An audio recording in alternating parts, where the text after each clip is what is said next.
Hey guys, how's it going? I'm going to talk to you guys today about when I became a Sigma male. I think I like that term, Sigma male. I know a lot of these terms are kind of goofy, like high value man or high value woman or alpha male or boss girl or whatever, but the term Sigma male kind of interests me. Basically, what a Sigma male is that, an alpha male, by definition, is somebody who wants to, or who, is at the top of the social hierarchy, and to assert their status, they need to have other people subordinate to them. They're trying to dominate and subjugate other people. And a Sigma male is a loner, is an independent man that's dominant, just as dominant, but doesn't wish to subjugate other people, doesn't need to subjugate other people. He walks his own path. He does his own thing. His confidence and his self-worth does not come from dominating weaker individuals. And they say that the Sigma male is the biggest threat to the alpha male, because the Sigma male, just like he doesn't wish to dominate or subjugate others, he also won't let anyone dominate or subjugate him.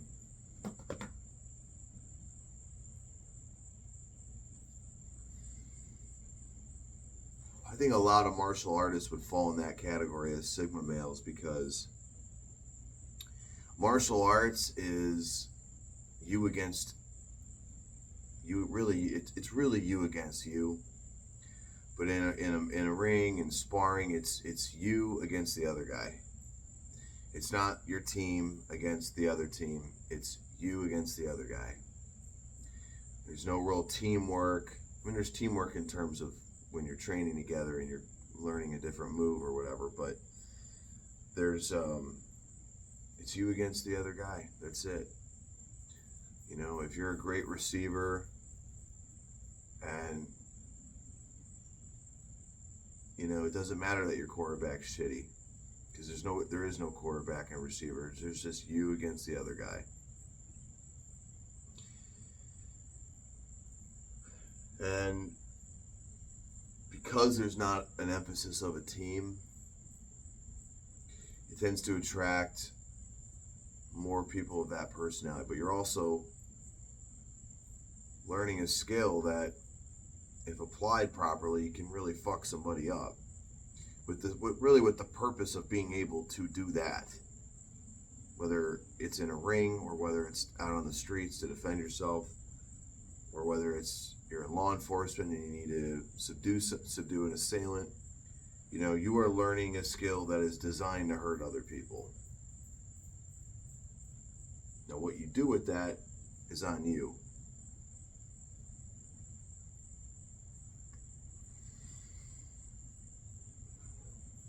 When I was 26 years old, I moved out. At the time, I was living in Ohio. I lived there for many years. I decided to move to Arizona. Sight unseen, never been there, didn't know a soul in the state. I had $1,300 to my name. Moved out there. Only thing I had was an apartment. I had a couple interviews lined up, and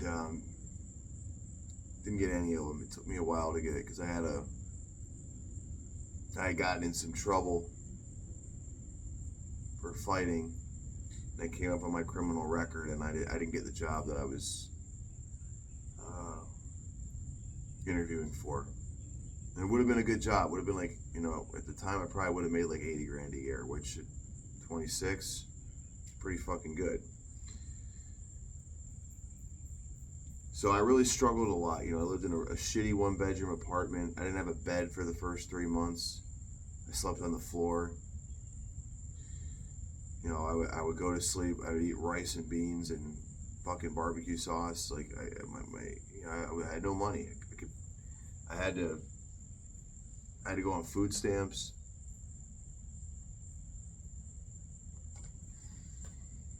So I was roughing it. And I didn't know anyone out there.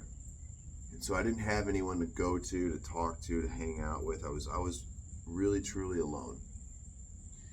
And I basically spent every day training martial arts, because the guy, there's a school there, and the guy actually didn't charge me because he knew I was broke. But I would come every fucking day, like 5 days a week, 2 hours a day. I was there every fucking day. So I did that. And my teacher kind of reminded me of Johnny Lawrence in Cobra Kai, if you've ever seen that show. He was just kind of like an old school, like older Gen Xer, kind of a badass, like kind of an edgy dude. So that was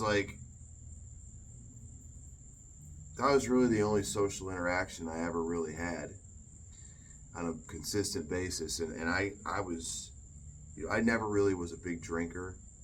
But I would drink myself to sleep. Just because I was so depressed.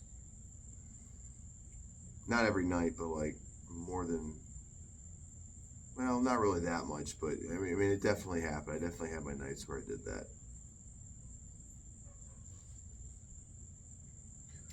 So, my days consisted of training in martial arts, Jeet Kune Do,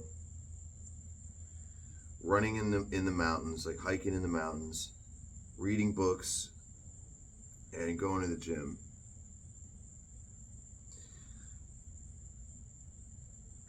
And I was super fucking depressed,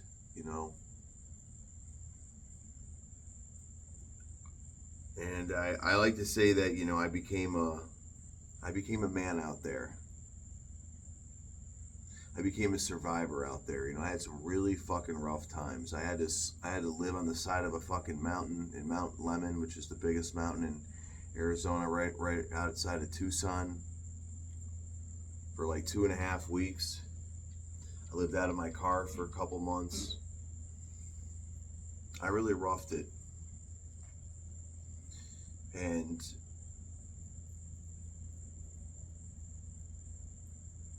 But I survived it.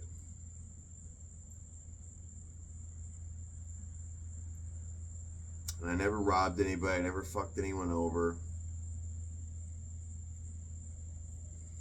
I just roughed it. I had a lot of what you would call dark nights of the soul.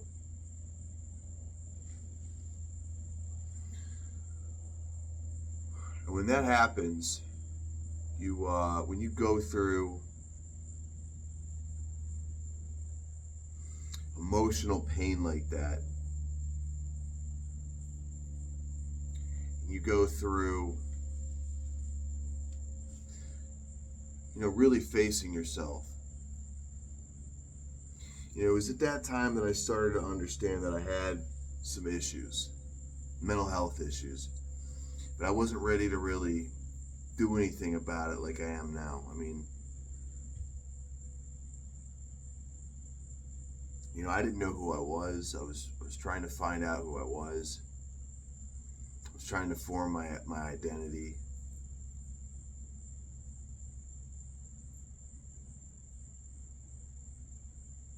I really tried to go back to grad school again. I didn't get in. I tried getting all these jobs. Nothing ever worked out. And I lived out there for a year, a little over a year. And I faced myself in a really big way. was also heartbroken at the time over some girl that, it didn't work out. So there was a lot going on.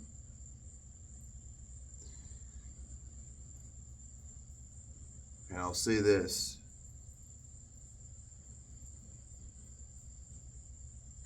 When you go through something like that, there was some really violent shit that happened to me out there where guns got involved, drugs got involved, criminals got involved. It was bad. At one point I was living in a trap house that I didn't even know about until shit was super fucking hot. And I had to escape that. I wasn't involved with the drugs. I was subleasing a room out of a house that these college students at Arizona State were subleasing, and I had just moved to Phoenix because I had a job for a little bit out there. So there was some major shit that went down, but that kind of stuff either breaks you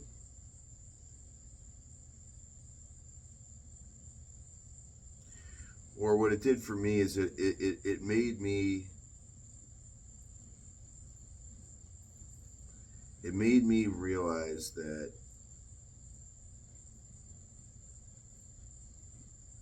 the cold hard reality about life, that life is brutal and that nobody's coming to save you, and that you can die, you can fail. Like if you don't do what you have to do, like you will fail.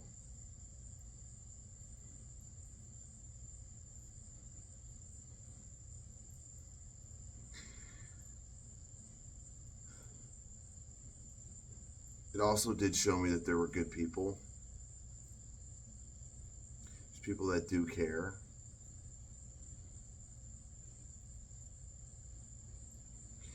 And it taught me the importance of learning to be okay being alone.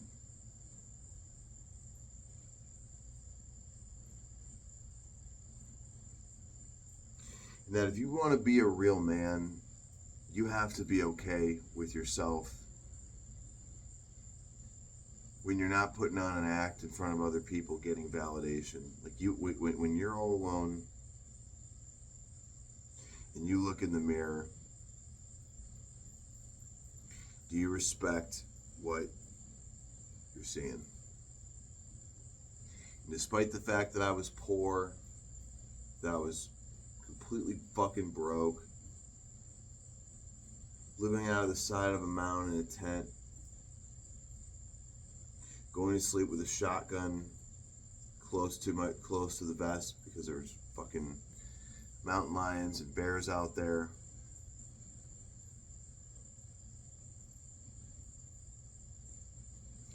In a way, I was proud of myself. I had gone through the hero's journey, as they call it. I went out there as a young man.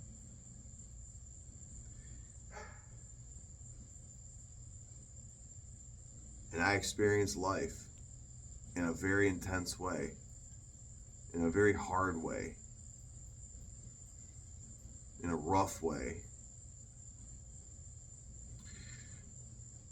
I think doing it in Arizona in the mountains and in the desert was, the desert has a way about it. It has a real lonesome beauty about it.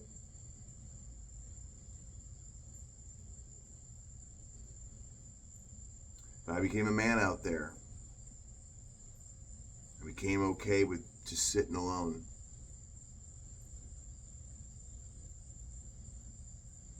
I realized that I could write. I wrote some profound things. I realized that I am a warrior.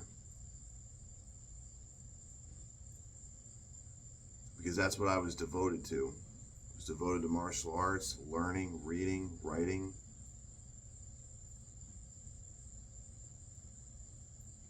And forging the internal fortitude to be the man that I wanted to be. So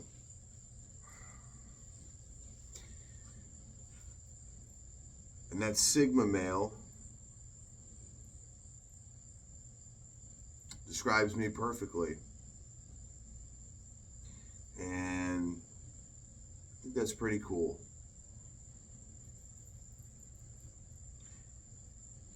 So guys, this is kind of a tough video. You know, this shit's not easy to talk about.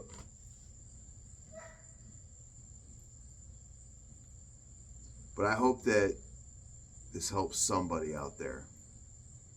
Even if it's just one person, even if it gets 20 views and one of those 20 views is motivated to go better himself, you know, that's a successful video to me. I'm out until next time.